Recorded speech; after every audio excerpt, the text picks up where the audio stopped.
This is the last part of our biochemical testing. We'll look at 4 different tests. These are all hydrolytic or digestive enzyme tests. We'll be doing the lipid hydrolysis test, the casein hydrolysis test, the DNA hydrolysis test, and starch hydrolysis test. I set up all of these plates for you at the end of last week. I've taken photos of the results and they've been posted on Moodle. The first test is the lipid hydrolysis test. We're asking if your bacteria produces and secretes the enzyme lipase. Lipase can break down lipids. And when it does so, using spirit blue agar, it produces fatty acids and glycerol, and that spirit blue is a pH indicator which will turn a darker blue. Spirit blue agar is already quite blue, but in the presence of lipase activity and the resulting fatty acids and pH change, we get a dark blue around the colonies. And on these plates, we actually when we set them up, we streak just a nice thick line of bacteria or a patch of bacteria on the plate. So here's some test results. On the left, these are negative. So that clearing that you see on the right side, the GBC2 and the YBB7, that's negative, and so are the 2 quadrants on the left side of the negative photo. That's just a little bit more what it looks like when you first start.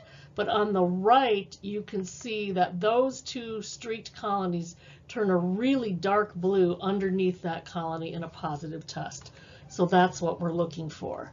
When you look at the test results for the 4 bacteria that you are using, 1 of them is positive, 3 are negative.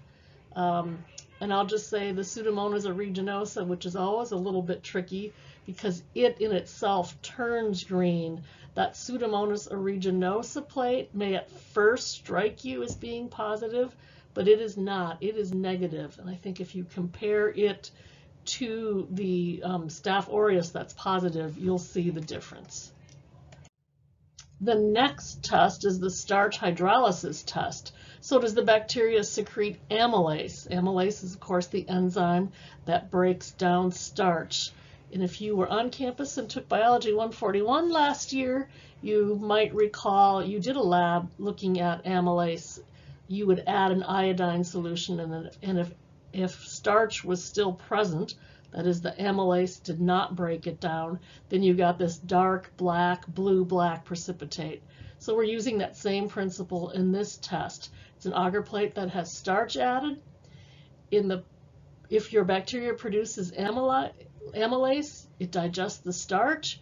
We drop 8 grams iodine on it. If the starch is gone, we get a clear area around the bacterial colony. If starch is still present, we get a black precipitate.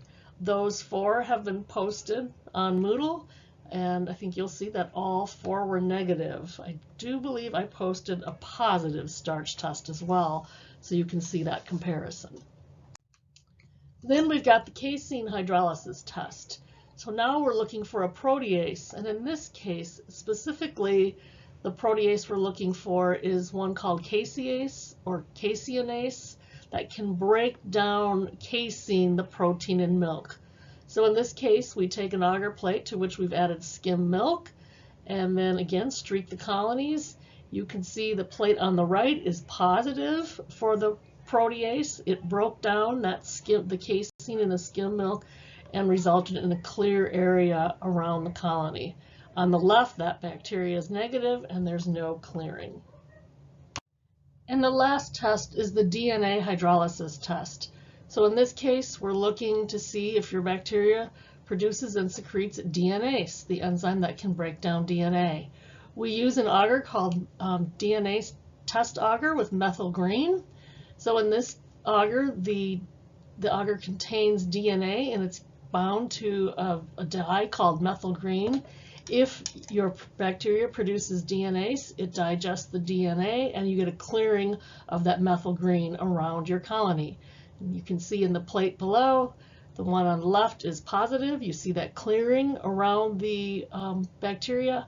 the plate on the right is negative. I've uploaded all of the photos from your tests to Moodle. The DNA hydrolysis tests appear all on one slide. You can see that one of the bacteria is positive for DNase, the other 3 are negative. If you have any questions about any of the photos that I've uploaded, please don't hesitate to reach out and ask me for interpretations or if anything isn't clear.